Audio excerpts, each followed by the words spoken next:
श्री गणेशाय नमः। सिद्ध म्हणाला, नामधारका कृष्णा नदीच्या पश्चिम तीरावर वसलेल्या भिल्लवडी गावाजवळ भुवनेश्वरी देवीचे देऊळ आहे। ते एक प्राचीन सिद्धस्थान आहे। तेथे असलेल्या औदुंबरापाशी श्री गुरूंनी वास्तव्य केले। बहुत काळ ते गुप्त रूपानेच वावरले। ते सामान्य तपस्याप्रमाणे स्नानसंध्या करीत, जप तप व्रते करीत, गावात हिंडून भिक्षा मागीत, चातुर्मासाचे सर्व दिवस त्यांनी अनुष्ठानातच घालविले। ते एकूण नामधारक म्हणाला, महाराज श्री गुरु नृसिंह सरस्वती हे तर परमात्मा स्वरूपात पूर्ण सिद्ध होते, तरीही त्यांनी अनुष्ठाने केली, भिक्षा मागितली, असे त्यांनी का केले? सिद्ध म्हणाला, ज्ञानप्राप्ती झाली तरी तपश्चर्या सोडू नये। समाजात मान्यवर जन असे आचरण करतात, त्याचे सामान्य लोक अनुसरण करीत असतात, हे तू लक्षात घे। भिक्षेविषयी सांगायचे तर ती एक पवित्र वृत्ती आहे।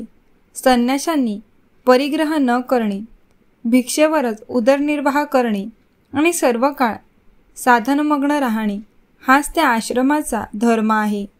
दत्तात्रेय व शंकर हेही भिक्षा मागतात, त्याचे हेच कारण आहे। भिक्षेसाठी हिंडताना निजकृपेने भक्तांचा दीन आर्ताचा उद्धार करणे हाच मुख्य उद्देश असतो।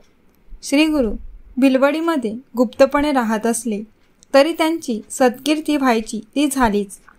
त्यांचे महात्म्य लोकात कसे प्रकट झाले ते एक। कोल्हापुरात एक वेदशास्त्र संपन्न ऋग्वेदी ब्राह्मण राहत होता। त्याला द्विजांमध्ये फार मान होता। त्याचा मुलगा बुद्धिहीन व मूर्ख होता। त्याचे मातापिता तो लहान असतानाच वारले। त्याच्या आप्तांनी त्यांचे पालनपोषण केले। कुळाचाराला अनुसरून 7व्या वर्षी त्यांची मुंज केली। शिकण्यासाठी अध्यापकांकडे पाठविले, पण विद्याभ्यास काही येईना। शिकवलेले काहीही लक्षात राहत नसे। ब्राह्मणाला विद्या यायलाच हवी, त्याशिवाय उदरनिर्वाह कसा होणार? लोक त्याला अडाणी म्हणून हिणवू लागले। तो म्हणायचा, मी पूर्वजन्मी विद्यादान केले नसेल म्हणून या जन्मात मला विद्याभ्यास येत नाही, त्यात मी तरी काय करू? आता आपणच काही उपाय करा। त्यावर लोक हसून म्हणायचे, तुला पुढच्या जन्मीच विद्या येईल, या जन्मी तू भिक्षेवरच पोट भर। अशा प्रकारे सातत्याने अवहेलना होऊ लागल्याने तो ब्राह्मण कुमार अतिशय दुःखी झाला।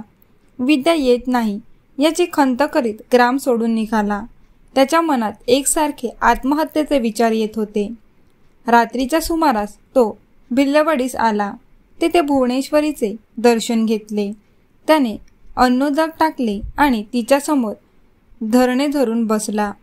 तो जगदंबेला आक्रोश करून सातत्याने विनंती करत होता, आई, सर्वांनी माझी हेटाळणी केली, पण तू तरी उपेक्षा नको करूस। मला मार्ग दाखव, माझ्यावर कृपा कर। 3 दिवस लोटले। शेवटी अगदीच निरुपाय झाला तेव्हा तो देवीला म्हणाला, माते, तू मला स्वप्नात येऊन मार्गदर्शन करशील असे वाटत होते, पण तूही पाठ फिरवलीस। आता मी काय करू? कोठे जाऊ? थांब, मी तुला माझी जीभच अर्पण करतो। तरीही कृपा केली नाहीस तर हे शरीरच तुझ्या चरणी वाहीन। त्याने खरोखरच आपली जीभ कापली आणि देवमूर्तीच्या चरणी वाहिली। तो त्याचा निर्धार पाहून देवीला करुणा आली। त्या रात्री त्याच्या स्वप्नात जाऊन ती म्हणाली, बाळा ब्रह्मचार्या, तू माझ्यावर रागवू नकोस। कृष्णेच्या पश्चिम तीरावर औदुंबराखाली एक महातपस्वी अवतारी पुरुष वास्तव्यास आहे। तू त्यांना शरण जा, तेच तुझी इच्छा पुरवतील। त्या दृष्टांताने ब्राह्मण कुमाराला जाग आली। देवीला वंदन करून तो कृष्णा नदीच्या दिशेने धावला। प्रवाहात झेप घेऊन पलीकडे गेला। तेथे औदुंबराखाली श्री गुरु नृसिंह सरस्वती स्वामी महाराज बसले होते। त्यांना पाहताच त्याला अत्यानंद झाला। त्याने त्यांचे पाय धरले।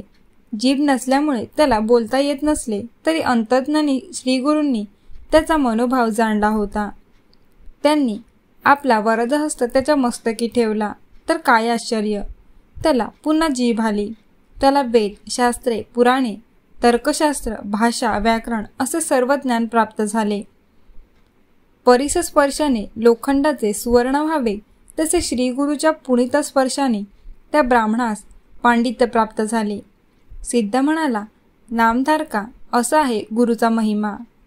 ते ज्या ठिकाणी राहतात त्या स्थानालाही महत्त्व प्राप्त होते.